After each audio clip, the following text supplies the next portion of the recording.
Assalamualaikum dan selamat sejahtera. Syamimi binti Muhammad Zain, nombor matrik BA 20110261. Pembentangan kali ini, kumpulan kami akan membentangkan tentang topik peranan logik dalam agama.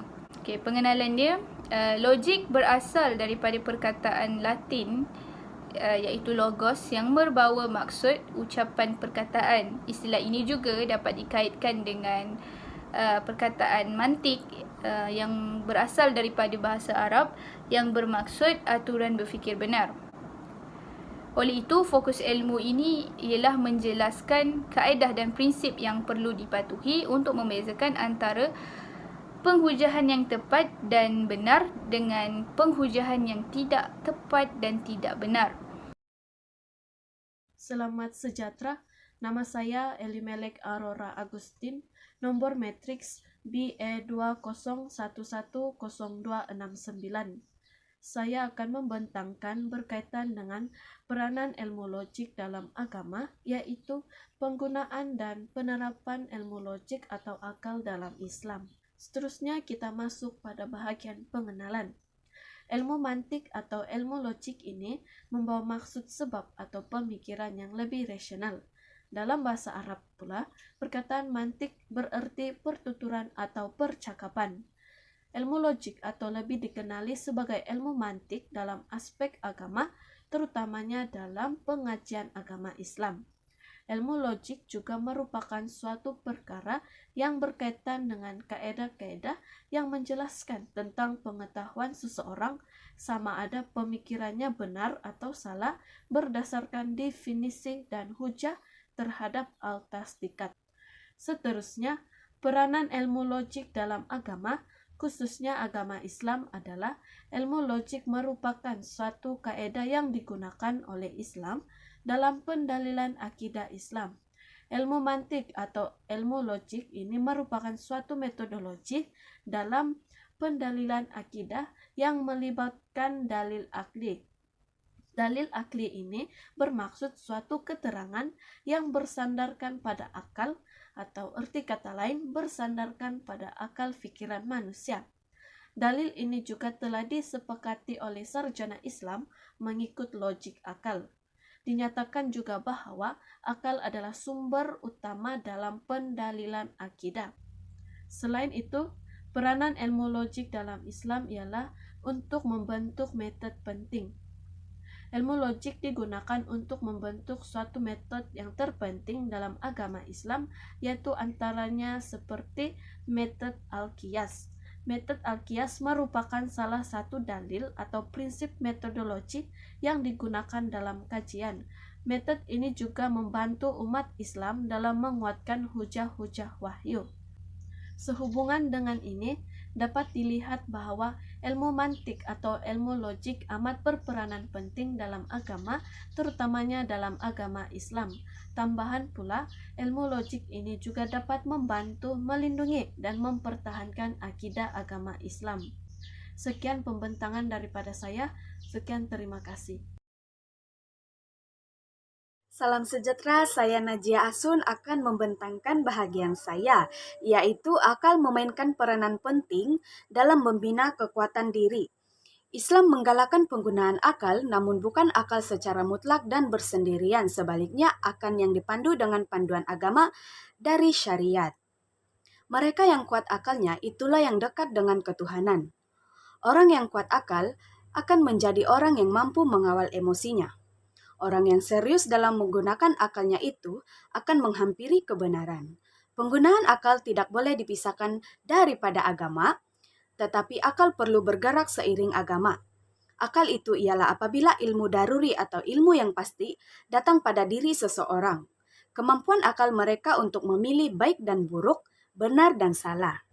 Seterusnya, akal merujuk kepada pengalaman hidupnya. Jika seseorang itu lama hidupnya, lebih banyak pengalamannya dan sepatutnya lebih kuat daya akalnya. Akal adalah kekuatan dalam diri membolehkan seseorang itu mengetahui akibat sesuatu itu baik atau buruk. Akal ialah sebesar nikmat dan karunia yang diberikan Tuhan kepada manusia, karena akal itu akan melindungi dan memelihara daripada segala bahaya dan malapetaka. Allah telah mengancam akan menyiksa mereka yang lalai dan tidak menggunakan pemikiran untuk mengenal Tuhan dan melihat kekuasaannya. Ilmu yang paling tinggi ialah mengenal Tuhan dengan sebenar-benarnya, membawa kepada tahap keyakinan yang disebut sebagai hak al-yakin. Setelah kita ketahui kepentingan dan kedudukan fungsi akal, maka menjadi tanggung jawab setiap insan untuk memelihara akal itu. Pelaksanaan HOTS atau kini dikenali sebagai kemahiran berpikir aras tinggi di dalam kelas sesuai dengan keadaan semasa. Walau bagaimanapun, pemahaman mengenai konsep kebat penting untuk berjaya dilaksanakan. Artikel ini menerangkan konsep kebat dengan memberi tumpuan kepada salah satu elemen kebat, yaitu pemikiran kritis. Perbincangan konsep pemikiran kritis dalam kebat berkisar pada kemahiran kognitif yang terlibat dan sikap yang perlu dipupuk. Ini juga merangkumi peribahasa ringkas mengenai konsep pemikiran kritis dari perspektif Islam, analisis hubungan antara pemikiran kritis, pemikiran kreatif, dan pemikiran maju untuk memberikan perspektif komprehensif mengenai hubungan antara komponen ini dalam konteks pendidikan di Malaysia. Kebat juga merupakan keupayaan untuk menerap maklumat, kebolehan dan kualiti dalam pemikiran dan refleksi untuk menangani masalah, membuat keputusan, meningkatkan, dan berusaha membuat sesuatu. Pelajar juga didedahkan menggunakan peta minda yang pelbagai seperti Pelajar juga didedahkan menggunakan peta minda yang pelbagai seperti carta alir, carta pokok, dan sebagainya. Sebelum penggunaan peta minda ini, pelajar perlu menguasai beberapa kemahiran berfikir, yaitu kemahiran berfikir kritis, berfikir kreatif, dan menakul dan strategi berfikir. Setelah dapat menguasai kesemua ini, pelajar boleh mengaplikasi sebagai pemikiran dalam penyelesaian masalah dan soalan beras tinggi. Sejauh mana tahap pemikiran dapat dilihat ketika pembelajaran penyusunan artikel dijalankan, terdapat 6 komponen asas dalam model ini yang diberi pertimbangan oleh pakar. Keenam komponen ini terdiri daripada maklumat, pertimbangan, anggapan, sokongan, penjelasan, pertikaian, dan perincian perbalahan.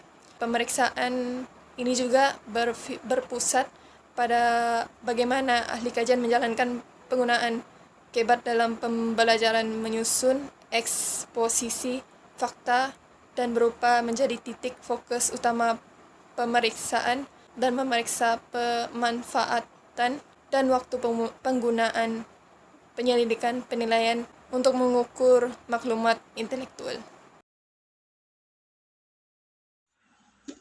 Salam sejahtera, nama saya Kristal Limuring, nomor matriks BE20110255. Saya akan membentangkan isi yang seterusnya, yaitu menyusun cara berhujah menggunakan premis yang logik dalam menyampaikan kepada kesimpulan atau rumusan. Hujahan atau agreement ialah komposisi yang merupakan penyimpulan daripada dalil atau bukti. Dalil atau bukti disebut premis. Hujahan boleh terdiri dari beberapa proposisi. Satu proposisi tunggal tidak dapat menjadi premis. Beberapa proposisi yang berhubungan dengan antara satu dengan lain dapat menjadi asas untuk menentukan manakah yang merupakan premis dan manakah yang merupakan penyimpulan atau hujahan. Hujahan dapat dibahagikan kepada dua, yaitu hujahan deduktif dan hujahan induktif.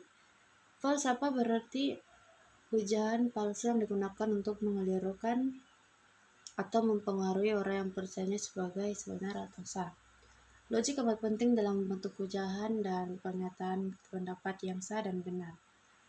Namun, satu perkara yang harus diingat ialah tidak selalunya pendapat yang logikal itu diterima oleh orang. Dalam konteks ini, menyusun cara berhujah adalah penting jika menyampaikan sesuatu perkara. Mengungkapkan bukti-bukti kuat kepunyaan kita karena ungkapan yang memaksa dan kurang menyakitkan kita telah efektif dalam mengatasi masalah. Pemikiran logik dalam agama amat penting untuk diamalkan oleh semua orang, terutamanya orang yang penting seperti pemimpin agama atau seorang pendidik. Menggunakan premis yang logik dalam menyampaikan kepada kesimpulan atau rumusan adalah digalakkan. Penyampaian yang kurang tepat boleh menimbulkan kesalahpahaman di antara dua pihak atau orang sekeliling. Hal ini haruslah dielakkan agar tidak berlaku perbalahan yang membawa kepada perdebatan antara sesama apalagi berkaitan dengan agama. Manakala beberapa ayat Al-Quran yang lain pula didapati mengakhiri sesuatu penerangan dengan menyeru manusia supaya berpikir menggunakan akal berdasarkan lafaz.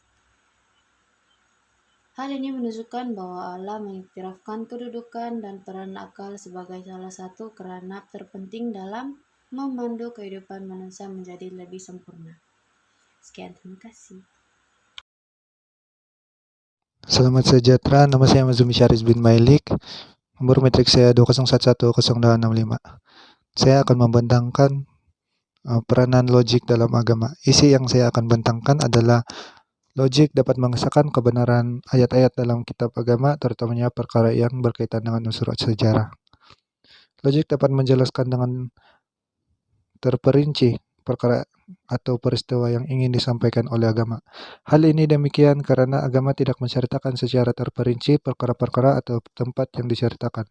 Ilmu logik dapat menjelaskan lagi keadaan sekeliling dan alat-alat yang digunakan dalam peristiwa tersebut. Seterusnya, logik juga dapat menarik minat kepada agama di kalangan penyelidik dan masyarakat. Hal ini demikian karena masyarakat akan meyakini kewujudan Tuhan apabila perkara-perkara yang dihujahkan dalam Al-Quran dapat diterima akal manusia. Sebagai contoh, dalam Al-Quran menyatakan bumi kita pernah ditenggelami oleh air, yang merupakan kisah Nabi Nuh.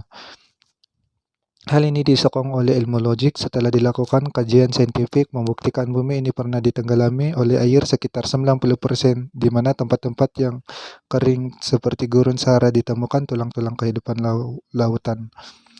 Yang terakhir, ilmu logik juga dapat digunakan untuk membuktikan kebenaran ilmu yang dinyatakan dalam kitab. Sebagai contoh, dalam Al-Quran menyatakan madu adalah penawar bagi penyakit. Setelah dibuat kajian, madu mengandungi banyak khasiat seperti vitamin C, potasium, dan kadar gula yang rendah. Oleh itu, kandungan madu ini dapat menyembuhkan penyakit seperti kencing manis, katarak mata, dan mencegah daripada penyakit kanker. Oleh hal yang demikian, ilmu logik dapat menguatkan lagi bukti yang ingin disampaikan oleh Al-Quran.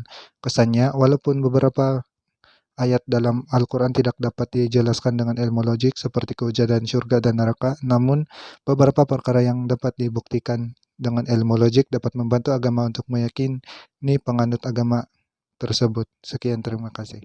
Nama saya Imran Kam bin Pasanggo. Saya akan bentang mengenai isi saya, yaitu membina kekuatan diri. Pertama ialah dalam sudut pandangan Islam, kekuatan diri dalam mencari ilmu dan mengajarkannya adalah satu kewajiban yang sangat mulia. Maka demikian mencari ilmu adalah satu kewajiban bagi setiap Muslim. Ilmu pengetahuan memainkan peranan yang sangat penting sebagai asas kekuatan sesuatu bangsa atau tamadun. Malah telah berlaku beberapa kali dalam sejarah bagaimana sesuatu bangsa yang kuat tetapi tidak ditunjangi dengan budaya ilmu yang baik akan memolok dan menganut nilai dan ciri-ciri tamadun yang ditakluinya. Umat Islam harusnya mempunyai akhlak di dalam diri kerana kekuatan diri tercetusnya bermula daripada hati manusia dan pemikiran manusia.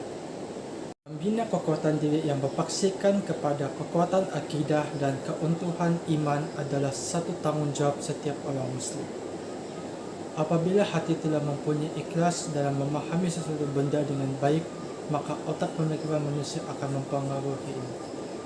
Ini menunjukkan bahawa permulaan daripada hati ini menunjukkan bahawa kekuatan diri dalam seseorang individu itu terletak dalam hati untuk berfikir ke arah yang lebih baik. Iman yang terpahat kukuh dalam hati akan terbuka dalam tingkah laku seseorang jika ia bekerja melaksanakan kerjanya itu dengan penuh tekun dan bertanggungjawab. Jika ia bercakap, ia yakin di apa yang diucapkan. Konsep Tuhan dan agama menjelaskan bahawa Tuhan tidak wujud. Tiada sesuatu pun yang menciptakan alam semesta serta menentukan takdir manusia. Menurut perspektif Islam, agama yang benar di sisi Allah SAW adalah agama Islam. Agama Islam merupakan agama yang dianuti oleh pelbagai jenis bangsa dan keturunan. Allah SAW adalah Tuhan yang mencipta, mentadbir dan melindungi alam ini. Islam pula adalah satu skop perbahasan dan penelitian yang luas merangkumi pelbagai konsep pemikiran yang berasaskan kepada pandangan alam Islam. Pandangan ini menghujahkan tentang ilmu pengetahuan yang seimbang, iaitu yang mengintegrasikan antara ilmu nakli, ilmu agama dan ilmu akli, ilmu moden.